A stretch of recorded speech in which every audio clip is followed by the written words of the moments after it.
Recording by Jason Humphreys. Disqualified by Charles L. Fontenay. Epigraph.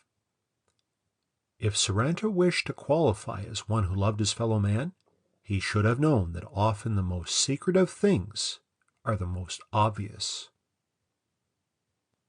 After the morning inspection tour, Tardo, the Solar Council's planetary aid agent, and his companion Pio were taken to the castle, which stood on a hill overlooking the area.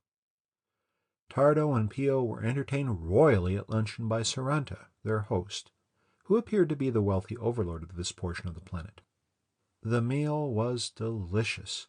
Tender, inch-thick steaks served with delicate wine sauce, and half a dozen of the planet's exotic vegetables, topped off by a cool fruit dessert. "My recommendation will be of considerable importance to you," said Tardo as they ate. "If it is favorable, there is certain technical aid aboard ship which will be made available to you at once.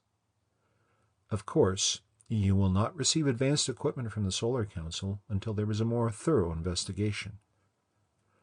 "I'm afraid our culture is too simple and agrarian to win your approval," said Saranta modestly.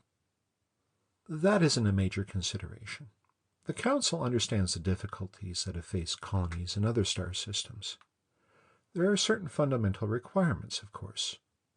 No abnormal religious practices, no slavery. Well, you understand what I mean. We really feel that we have done well since our ancestors, that is, colonized our world 1,000 years ago," said Saranta, toying with a wine glass.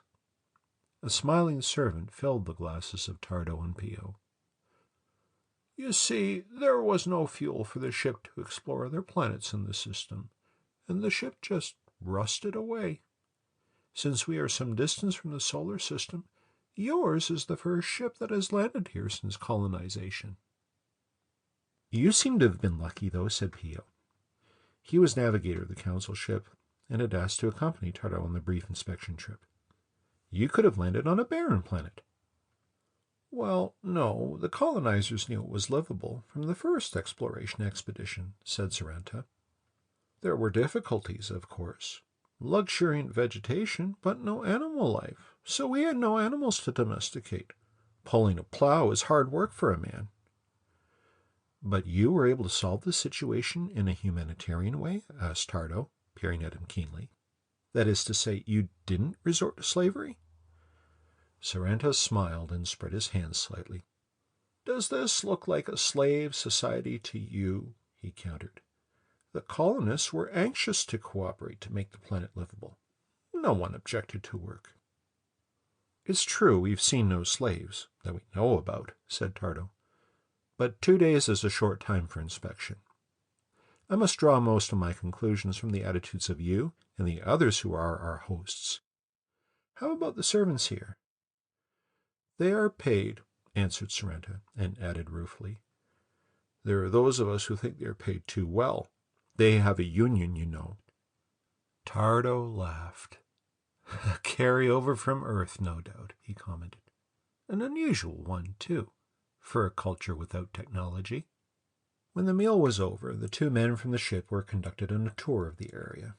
It was a neat agricultural community with broad fields, well-constructed buildings, and, a short distance from Saranta's castle-like home, a village in which artisans and craftsmen plied their peaceful trades. Pio tried to notice what he thought Tardo would look for in such a short inspection. The council agent, he knew, had had intensive training and many years of experience. It was hard for Pio to judge what factors Tardo would consider significant. Probably very minor ones that the average man would not notice, he thought. Tardo had seemed most intent on the question of slavery, and Pio looked for signs of it. He could see none. The people of the planet had had time to conceal some things, of course, but the people they saw in the village wore a proud air of independence no slave could assume.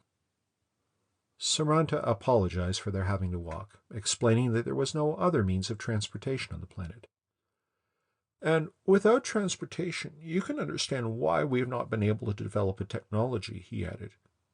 "We hope transport will be included in the first assistance you will give us." Tardo asked about the fields. "I see there is no one working them," he said. "Is that done by the villagers?"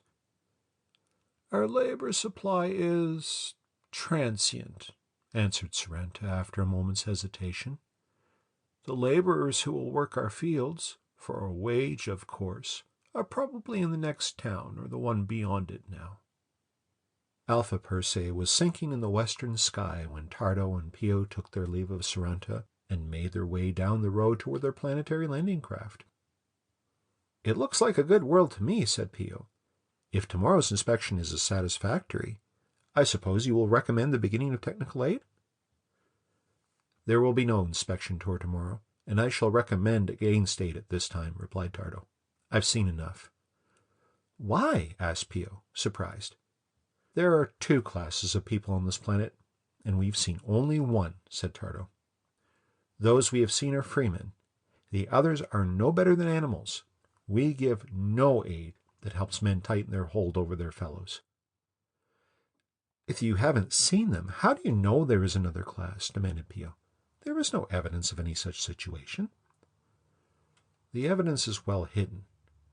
But if you think your stomach can take it now, I'll tell you.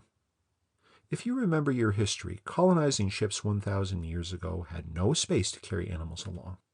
They had to depend on native animal life of the planet, and this planet had none. Sorrento said that, but I don't see—" "Those were delicious steaks, weren't they?" remarked Tardo quietly. End of Disqualified by Charles L. Fontenay. Recording by Jason Humphreys, Annapolis Royal, Nova Scotia.